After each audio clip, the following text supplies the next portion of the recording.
दोस्तों, मैं हूं उमाशंकर कुमार और फ्रेंड्स मेरा घर है मधेपुरा और मैं बैक कास्ट यादव हूं। खैर मैं जाति पाति को नहीं मानता, लेकिन फ्रेंड्स मैं इस वीडियो में बात करने जा रहा हूं एक बहुत ही आम पब्लिक से जुड़ा हुआ बेहद ही इम्पोर्टेंट विषय पे। फ्रेंड्स इम्पोर्टेंट विषय ये है, आज के डेट में पॉलिटिक्स में लोग क्यों आते हैं।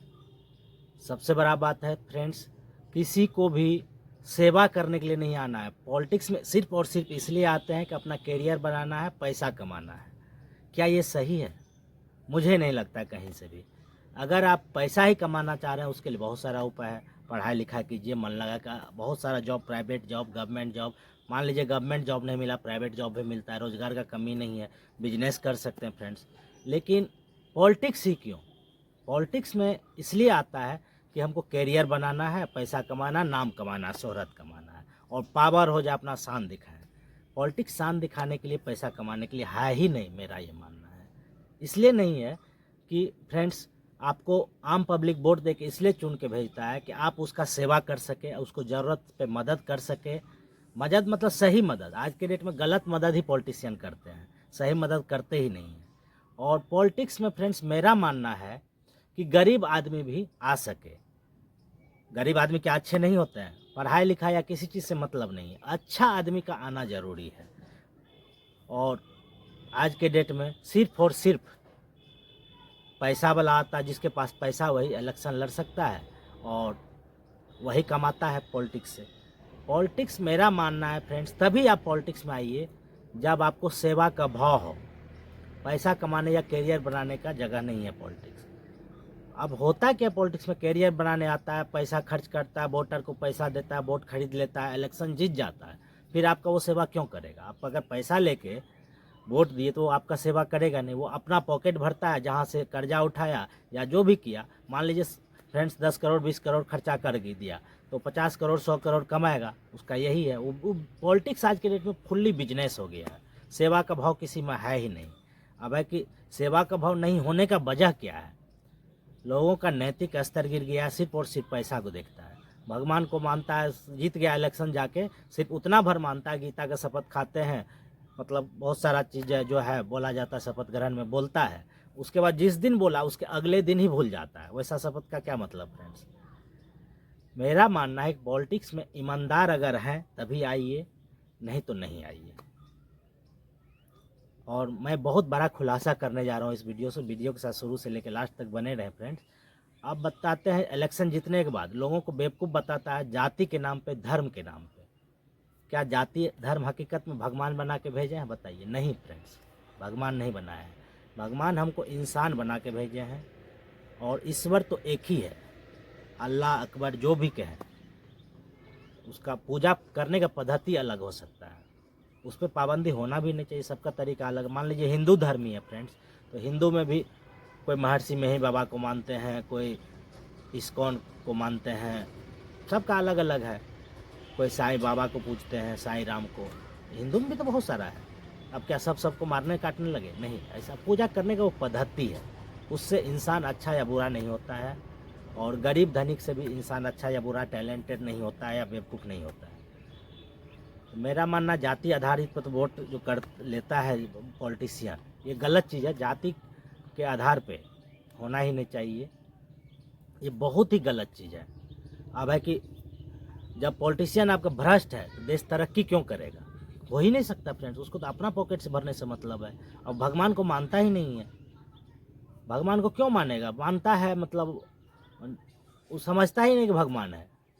भगवान अगर नहीं है दोस्त, तो सूर्य आप बना के देखिए। साइंटिस्ट, साइंस बहुत आगे बढ़ गया। मैं खुद एक इंजीनियर हूँ, मुझे पता है कि साइंस अभी तक कहाँ पहुँचा है। साइंस उतना ही पहुँचा है, मतलब 1% भी नहीं पहुँच पाया है सर। यहाँ अरबों खरबों में है स्टार, कहाँ पे जीव है, क्या है, कौन जानता है? हो सकता है हमसे भी ज़्यादा टैलेंटेड हो। साइंस भी मानता है इस चीज़ को कि हमसे ज़्यादा टैलेंटेड भी हो सकता है कहीं नहीं हो सकता है, कन्फर्म तो नहीं कर सकते। लेकिन अगर भगवान नहीं है तो सूर्य को किसने बनाया? सूर्य तो जीता जागता खुद भगवान है। सूर्य देव हम लोग पूजा भी करते हैं। हकीकत में भगवान तो है ही, जो जैसा कर्म करता है उसको सजा मिलता है, ठीक है। और अगर नेता है तो आपको जो है ना आम पब्लिक के लिए जीना चाहिए, पॉकेट भरने के लिए नहीं। अभी सब आदमी अपना पॉकेट भरने के लिए पॉलिटिक्स करता है, कैरियर बनाने के लिए। जो बेरोजगार है, कहीं कुछ रोजगार नहीं मिला तो पॉलिटिक्स करो और गुंडागर्दी करो, पैसा कमा के गलत धंधा में लगाओ, गलत तरीके से कमाओ। ऐसा होना ही नहीं चाहिए। इसमें कैसे डेवलप करेगा? अब है कि कैसे डेवलप करेगा उसके बारे में भी हम आपको बताएंगे। पूरा वीडियो के साथ लास्ट तक बने रहें। देखिए, डेवलप तभी करेगा अगर नेता दोस्त ईमानदार हो गया, तो देश को डेवलप करने से दुनिया का कोई ताकत नहीं रोक सकता है। सोना का चिड़िया भारतवर्ष को बोला जाता था, अभी भी है। नेता सब भ्रष्ट नेता से घोटाला कर करके अपना पॉकेट भर के अकाउंट में, मतलब स्विस बैंक अलग अलग कंट्री में रख दिया है। ठीक है, ये कैसे रुकेगा और कैसे डेवलप करेगा? 5 किलो अनाज दे देता है बीजेपी वाला, सब पार्टी अलग अलग, हम जो है इस जाति को मदद करेंगे, उसको क्या गलत बात है? जातिवादी अगर पॉलिटिक्स करते हैं तो पॉलिटिक्स आपको छोड़ देना चाहिए, और निगेटिव पॉलिटिक्स करते हैं तो भी छोड़ देना चाहिए। निगेटिव पॉलिटिक्स क्या, इसके ऊपर भी हम बात करेंगे फ्रेंड्स। निगेटिव पॉलिटिक्स हम उसको बोलते हैं जब आपको कोई वोट नहीं देता है ना, तब आप उसको तंग करते हैं जीतने के बाद, और विरोधी अगर कमज़ोर हैं तो उसके साथ बहुत ज़्यादा अन्याय करते हैं। ये गलत चीज़ है। अगर आप जीत गए, मेरा मानना, अगर हम भी इलेक्शन लड़ने जा रहे हैं, ठीक है, लेकिन हम पैसा खर्च नहीं करेंगे दोस्त, बताते उसका भी रीज़न बताते हैं। अगर हम पैसा खर्च करेंगे तो हम भी दूसरे की तरह ही हो जाएंगे। मैं एक ऐसा मापदंड स्टार्ट करने जा रहा हूँ कि भाई गरीब का बच्चा भी अगर ईमानदार है तो वो भी इलेक्शन में खड़ा हो और जीतने के लायक बने। वो बना के रहेंगे फ्रेंड्स, मेरा ये मानना है, हम बना के रहेंगे। अब देखिए, 5 किलो अनाज दे के लोगों को बेवकूफ़ बनाया जाता है और जाति पाति के आधार पर बेवकूफ़ बनाया जाता है। हम लोग बनते भी हैं दोस्त, अच्छे लोगों को पहचानते ही नहीं। 5 किलो अनाज से कोई तरक्की तो नहीं कर पाया। अब आरक्षण है, आरक्षण का बहुत ज़्यादा ज़रूरत नहीं कह सकते, इसलिए नहीं कह सकते हैं, आप सबको समान अधिकार दे दीजिए ना, ज़रूरत ही नहीं पड़ेगा। आरक्षण कितना दिन तक दीजिएगा? आरक्षण इसलिए लाया गया था निचले तबके को बराबरी में लाने के लिए। क्या वो हो रहा है? नहीं हो रहा है। अब कास्ट के आधार पर आरक्षण है, ठीक है। अगर एजुकेशन मिल जाए दोस्त सभी को बराबर, अभी गरीब का बच्चा सरकारी स्कूल में पढ़ता है जहाँ पढ़ाई लिखाई के नाम पे सिर्फ खाना पूर्ति किया जाता है, हकीकत पढ़ाई होता ही नहीं है। अगर उसको भी बराबर अधिकार मिले, अभी पैसा वाला क्या होता है, पैसा वाला बच्चा प्राइवेट स्कूल में, यहाँ अभी सबसे ज़्यादा खर्चा गार्जियन का पढ़ाई पे ही होता है, ठीक है। और पढ़ाई को लेके गार्जियन जो कॉन्शस है, मिडिल क्लास का लोग इसमें मारा चला जाता है। मैं भी उसमें हूँ। मैं जितना भी रुपया कमाता हूँ उसमें 90% पढ़ाई में चले जाता है, और अपना मुश्किल से जैसे तैसे दिक्कत से जीता हूँ। और आम पब्लिक का, हर आम पब्लिक का यही कहानी है। लेकिन मैं पढ़ा लिखा हूँ, इंजीनियर हूँ, तो बहुत सारा तरीका जानता हूँ कमाने के, कमा रहा हूँ, अच्छा से रहता हूँ, ठीक है। और आज के डेट में एक भी नेता मुझे नेता नहीं लगता है दोस्त, सब जो है व्यवसायी है, ठीक है। अब बताइए, इसको शिक्षा को कैसे सुधार सकते हैं? शिक्षा को सुधारने के लिए दोस्त 2-3 तरीका मुझे जो लगा, मैंने नेट पर ऑनलाइन रिसर्च किया कि कैसे कर सकते हैं। इतना ज़्यादा गलत है उसका, गवर्नमेंट अगर चाहे तो हो सकता है फ्रेंड्स। कैसे हो सकता है? मान लीजिए आप टीचर बहाली किए, उसमें क्वालिटी नहीं रहेगा, बिल्डिंग बना दीजिए, बिल्डिंग तो पढ़ाई नहीं करेगा, टीचर पढ़ेगा स्टूडेंट। तो बिल्डिंग बना दिए बराबर, टीचर को जो है ना वोट के नाम पे जो है ना बहुत सारा जो मिला सबको बहाल कर दिए, बहुत क्वालिटी नहीं है तो पढ़ाई होता ही नहीं है। अब क्वालिटी कैसे बढ़ेगा? मान लीजिए टीचर है जो है, उसका भी क्वालिटी आप बढ़ा सकते हैं। कैसे?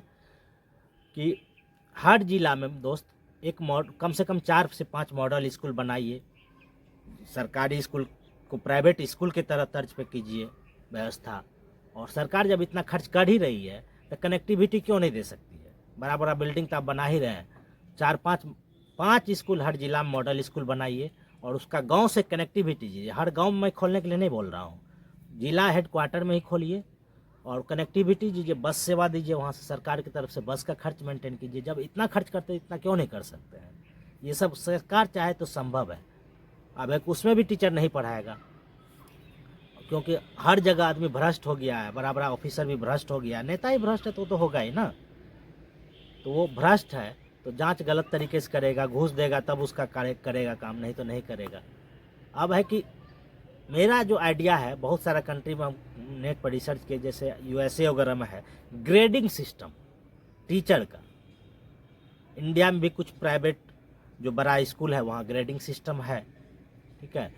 मतलब सुने हैं, पुख्ता हम नहीं कह सकते हैं, ठीक है। नहीं तो राहुल गांधी की तरह हमको भी बोलेगा लोग कि जो है ना गलत। राहुल गांधी खैर बहुत अच्छे इंसान है, उसके बदनाम किया जाता है उनको, उनके तरह हम पे भी झूठा आरोप लगाएगा, ये भी बिना सबूत के साथ बोलता। मैं जो भी चीज़ बोलूँगा सबूत के साथ ही बोलूँगा फ्रेंड्स, ठीक है। ये ग्रेडिंग सिस्टम कैसे कर सकते हैं?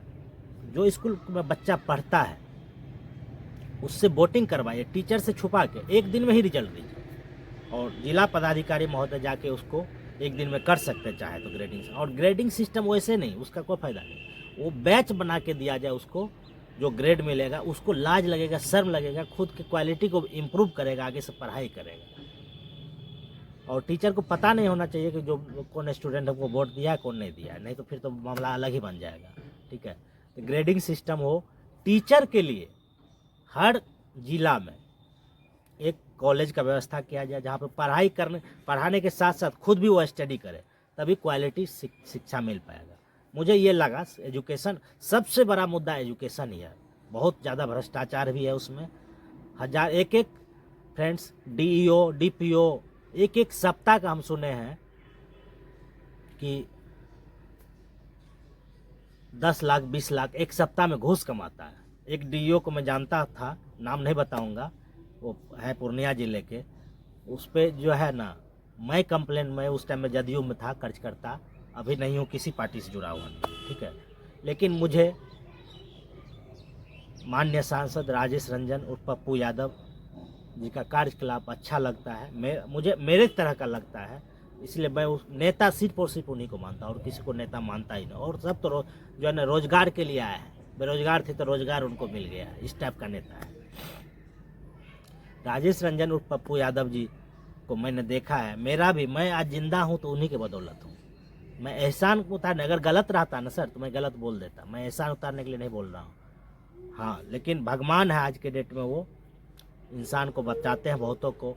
मेरा ब्रेन हेमरेज कर गया था 6 अगस्त 2023 को, तो वो है हमारे रिलेशन में है, मतलब मेरा नहीं, मतलब रिलेशन रहे या ना रहे, मतलब मेरे एक साले साहब हैं, उनसे उनका दोस्ती अच्छा खासा है, ठीक है। तो उनके थ्रू ही जान पहचान हुआ, तो हमको इलाज करवाया, उनका पीए वगैरह एम्स में रह के 1.5 महीना करीब हमको रुकना पड़ा, वो सब पूरा अच्छा से देख रेख करके मेरा जो है ना प्रोटोकॉल होता है सांसद कोटा का। तो माननीय सांसद राजेश रंजन और पप्पू यादव जी की पत्नी, धर्मपत्नी, राज्यसभा सांसद रंजिता रंजन जी, वो उस टाइम में राज्यसभा थी, तो वो प्रोटोकॉल के तहत हमको वहाँ दिखाया गया, और पूरा अच्छा तरीके से हमको दिखाया गया। हम तो मेरा जान बचा ही, मेरे तरह डेली उनके द्वारा सैकड़ों लोगों का इलाज कराया जाता है एम्स में या प्राइवेट हॉस्पिटल में, जहाँ पे पैसा देने का होता है, पैसा से भी बहुत लोगों का मदद करते हैं। आज के डेट में कौन नेता ऐसा करता है?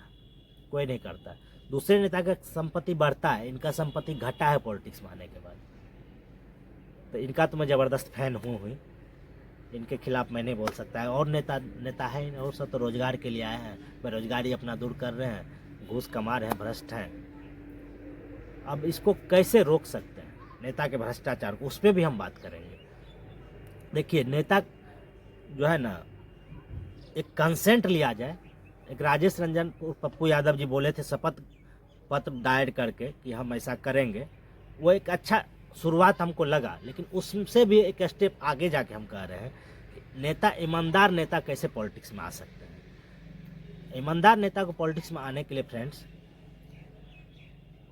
नॉमिनेशन के टाइम में गवर्नमेंट चाहे तो वैसे ही लोगों को, या पॉलिटिकल पार्टी भी चाहे तो वैसे ही लोगों को टिकट दे जो ईमानदार है। अब उसका मापदंड कैसे तैयार करेंगे?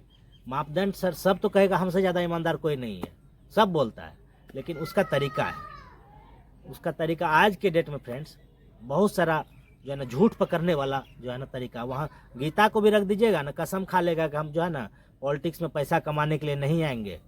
सब नेता को ये खिलाया जाए, पॉलिटिक्स में पैसा कमाने के लिए नहीं आएंगे, और शपथ दिलाया जाए, और पैसा कमा के अपने परिवार को भरण पोषण नहीं करेंगे।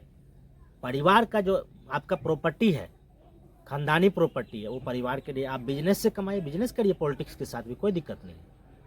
और वो प्रॉपर्टी आप अपने बच्चा के साथ भी अन्याय नहीं होना चाहिए, वो तो गलत है। अपने बच्चा के साथ अन्याय करेंगे तो मान लीजिए पप्पू यादव जी के पास तो बहुत संपत्ति, हमको तो उतना नहीं है और ज़्यादातर लोगों को उतना नहीं रहता है, तो वो तो ज़मीन बेच के भी लोगों का मदद की, हर आदमी नहीं कर सकता है। पॉलिटिक्स में गरीब लोगों का बच्चा आए, गरीब लोग भी आए और ईमानदार लोग भी आए, इसी के ऊपर मैं आज खास करके बात करने जा रहा हूँ। तो देखिए, ये जो है एक शपथ बनाया जाए नॉमिनेशन के टाइम में, और हर पार्टी टिकट देने से पहले, ये नॉमिनेशन के टाइम टिकट देने से पहले भी ये रूल लागू करे, तो देखिए देश सुधर सकता है। बिहार ही नहीं, मधेपुरा या पूर्णिया ही नहीं, पूरा देश का भविष्य बदल सकता है फ्रेंड्स। अगर ईमानदार आदमी आ जाए तो क्यों नहीं बदलेगा। ईमानदार अगर पॉलिटिशियन आ जाए पॉलिटिक्स में तो राम राज हो सकता है दोस्त देश में। अब है कि उसका शपथ में बोला जाए, बोले नेता लिखित तौर पे शपथ में, और गीता का कसम खा के बोले, ठीक है, कि हम पॉलिटिक्स में करियर बनाने नहीं आए हैं और पैसा पॉलिटिक्स से नहीं कमाएंगे। जो भी पॉलिटिक्स से हमको इनकम होगा वो हम आम जनता के लिए ही करेंगे, सेवा करेंगे। और बिजनेस से जो भी होगा या मेरा पैतृक संपत्ति जो मेरे बच्चा के लिए, वो हम वोटर को खरीदने के लिए उस पैसा को यूज नहीं करेंगे। ऐसा बोले, शपथ कंसेंट लिख के दे। और बहुत सारा झूठ पकड़ने वाला आज के डेट में बहुत सारा साइंस आगे तरक्की कर चुका है, तो झूठ पकड़ने के लिए पॉलीग्राफी टेस्ट है, ये सब कराए, देश तरक्की नहीं करेगा। पॉलीग्राफी टेस्ट के दौरान ये सब बोले कि हम ऐसा नहीं कर सकते। राजेश रंजन और पप्पू यादव जी बोले थे कि हम शपथ दायर करके बोलते हैं, ये एक अच्छा शुरुआत हमको लगा, ठीक है, लेकिन इससे एक स्टेप और आगे जाने का ज़रूरत है।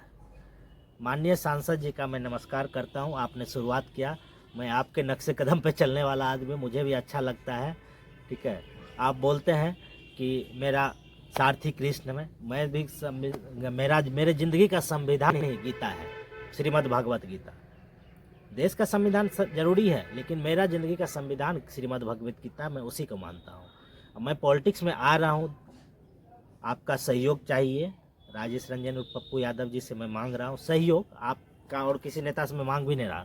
मैं जीतने के लिए नहीं आ रहा हूँ, मुझे लगा कि इसका शुरुआत आखिर किसी न किसी को तो करना चाहिए। मैं पॉलिटिक्स को बहुत गंदा मानता था, अपने परिवार को सिक्योर करके जो है ना, सुरक्षित करके, चलो कहीं रह के अपना कमाएंगे, जैसे तैसे ज़िंदगी जी लेंगे। हम तो कमा ही रहे, जी ही लेंगे। लेकिन फ्रेंड्स, अगर यही अच्छा लोग यही सोच के भागते रहे पॉलिटिक्स से, तो आखिर देश को सुधारेगा कौन, मानवता को जगह पे कौन लाएगा।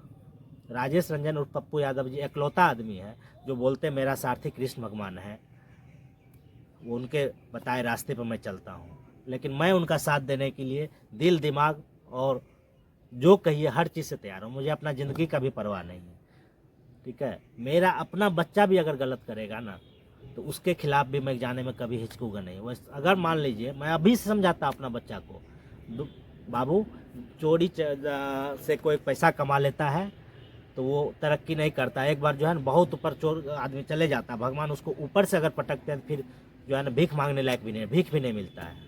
तो इसीलिए गलत चीज़ कभी करना नहीं चाहिए, और हर किसी को अपने बच्चा को समझाना चाहिए कि गलत गलत होता है। और अगर बच्चा सबका सुधर जाए ना, तो सुधर सकता है, बहुत चीज़ सुधर सकता है फ्रेंड्स। लोग ध्यान नहीं देता है सुधारने पे, सिर्फ पढ़ाता है, संस्कार नहीं दे पाता है। पढ़ाई के साथ साथ संस्कार भी जरूरी है। हम अपने बच्चा को हमेशा बोलते हैं कि जाति पाति में नहीं, कोई किसी कास्ट का, कभी तुम लोग को ये नहीं सोचना है, और जाति के आधार पर दोस्ती नहीं करना है। कोई भी कास्ट आदमी है उससे दोस्ती करो, किसी से लड़ाई नहीं करना है, और सबसे मिलके रहना है, सभी जाति से, सभी धर्म से, हिंदू मुस्लिम सिख ईसाई, सबका पूजा करने का तरीका अलग है। सब तो इंसान ही ना है, सब तो भगवान के ही बेटे हैं, भगवान के ही बच्चे हैं, भगवान सबको बना के भेजे हैं, सबके खून का रंग लाल है। मैं बायकास्ट यादव हूँ, लेकिन मैं इलेक्शन लड़ूंगा तो मुझे ऐसे यादव वोटर का कोई ज़रूरत नहीं है जो ये चाहे कि मैं उमाशंकर यादव है तो हम उसको वोट दे रहे हैं, और हम गलत करेंगे तो हमको मदद कर दे। नहीं भाई, आपका मदद का हमको तब ज़रूरत नहीं। आप अच्छे बनिए, फिर हमको वोट कीजिए, आपके हर अच्छे काम में मैं आपको साथ दूंगा। हार भी जाऊंगा तो मैं जीतने के लिए इलेक्शन में आया ही नहीं, मैं हारने के लिए आया, मुझे पता है मैं हारूंगा, ठीक है। लेकिन हार भी जाऊंगा ना तो मेरा मकसद पूरा कैसे होगा, मैं वो बता रहा हूँ। हार भी जाऊंगा तो लोग तो जान जाएगा कि मतलब एक नेता आया है, नया आता, बेवकूफ़ है, जो भी है, जो भी हमको लोग कहे बेवकूफ़ ही सही, लेकिन स्टार्ट तो हम करेंगे दोस्त। शुरुआत तो अच्छा का होना चाहिए, गरीब का बच्चा भी जो है ना इलेक्शन लड़े और बराबरी का दर्जा गरीब के बच्चा को भी मिले। और भी विशेष बात करेंगे फ्रेंड्स और भी वीडियो में, ठीक है। और अगर हार भी गया ना तो लोग तो जानेंगे, कम से कम हारने के बाद भी मेरे पास आएगा तो हमसे जो क्षमता रहेगा अपने क्षमता अनुसार मदद करते रहूँगा। अब मैं ये नहीं बोल रहा पॉलीग्राफी टेस्ट और नेता के लिए, मेरे ऊपर भी है वो, मेरा भी टेस्ट करवाइए। अगर भगवान को मैं डेली बोलता हूँ, भगवान अगर मैं गलत हूँ, अगर लोगों के साथ न्याय नहीं कर पाऊँगा तो मुझे इलेक्शन लड़ने के लिए नहीं दे, मुझे हरा दीजिएगा, मैं भगवान को बोलता हूँ। और ऐसा हर नेता को चाहिए। अगर नेता है तो आप पैसा कमाने के लिए नहीं, आम पब्लिक की सेवा का आपको जब जज्बा हो, मन में इच्छा हो, तभी लड़िए। मैं हर पार्टी से निवेदन करता हूँ, आप लोग मुझे सपोर्ट कीजिएगा। अगर टिकट दे तो भी सही, नहीं दे तो भी मैं निर्दलीय भी लड़ूंगा और खर्च नहीं करूंगा, अपने बच्चा के साथ भी अन्याय नहीं करूंगा। और जिसको लगे कि मेरा बात सही है, प्रचार तो करूंगा ही। प्रचार में जो वाजिब है खर्च करने का मतलब वोटर को खरीदने नहीं, दारू गांजा भांग ये सब पिला के जो करता है ये सब गलत निगेटिव पॉलिटिक्स नहीं। और जो हमको वोट नहीं भी देगा ना उसके साथ भी मैं दुश्मनी नहीं करने वाला, उसका भी मैं मदद करूंगा। और उसको तो और करूंगा कि मतलब भाई हम क्या है पहले समझो, अगर हम सही है तभी वोट दो, अगर तुमको गलत लगता है तो नहीं दिया, कोई बात नहीं, प्रजातंत्र में तो होता ही है, सबका अपना अपना राय है। किसी के राय को आप खरीद नहीं सकते, ज़बरदस्ती डरा नहीं सकते। डरा के अगर वोट लिए तो फिर क्या मतलब। आपका लोग इज्जत करे, ऐसा काम कीजिए, इज्जत करे। और इज्जत वो नहीं होता जो आपके मुंह पर बोल दिया कि आप बहुत अच्छे इंसान हैं, आपके पीछे में भी बोले कि ये हकीकत में अच्छा आदमी है। आपको ऐसा करना पड़ेगा। आपको सिर्फ अपने बच्चा के बारे में सोचेंगे, दूसरे के बच्चा का हक मार के खाएंगे, तो फिर क्यों आपके बारे में अच्छा लोग सोचेंगे। और मुझे पता है कि 99% लोग अच्छे ही हैं, आम जनता, बस नेता उसको मोटिवेट करके गलत रास्ते पर ले जाते हैं। मैं इसी मकसद से पॉलिटिक्स में आना चाहता हूँ कि शुरुआत आखिर कोई तो कोई करे। मैं शुरुआत करने के लिए आ रहा हूँ, हारने जीतने से मुझे फ़र्क नहीं पड़ेगा। हार भी जाऊँगा तो भी मेरा नेचर रहा बचपन से, भगवान शायद मुझे इसीलिए बचाए ही। हम तो मर गए रहते ब्रेन हेमरेज में, आज तक हम खुद नहीं देखे किसी को बचते हुए, भगवान ही हमको बचाए। और कृष्ण भगवान, मैं उन्हीं के बताए रास्ते पर चलता हूँ। गीता को पढ़ता हूँ, गीता को पढ़ता नहीं, बुक है मेरे यहाँ, मेरे पिताजी खरीदे थे, पढ़ता नहीं हूँ, लेकिन यूट्यूब वगैरह से, इंटरनेट से गीता का पूरा PDF वगैरह डाउनलोड करके मैं पढ़ता हूँ, ठीक है। और उसी के बताए रास्ते पर जो भी हमको समस्या ज़िंदगी में आता है ना, गीता में हर समस्या का समाधान, और उसी के अनुसार मैं अपनी ज़िंदगी की समस्या का समाधान निकालता हूँ। और मैं लोगों के मदद के लिए ही, या ना फ्रेंड्स, हर आदमी जो जन्म लिया है उसको मरना ही है, फिर अच्छा कर्म करके क्यों नहीं मरे हैं। और अपना बच्चा को अगर प्रॉपर्टी आप अर्ज के देते हैं, चोरी करके, घोटाला करके, तो वो बच्चा भी गलत ही बनेगा। तो ऐसा नहीं करना, ऐसा समाज हमको नहीं बनाना चाहिए, नहीं बनाना है भी नहीं। फ्रेंड्स, मुझे लगता है कि आपको ज़रूर मेरा ये वीडियो अच्छा लगा हो। अगर अच्छा लगे वीडियो तो ज़्यादा से ज़्यादा लोगों को शेयर करें और ज़्यादा से ज़्यादा लोगों को मेरे साथ जोड़ें। और लास्ट में मैं एक और बात कर रहा हूँ, मैं एक आंदोलन चलाया हुआ जो उसमें किसी को रुपया नहीं लगता है।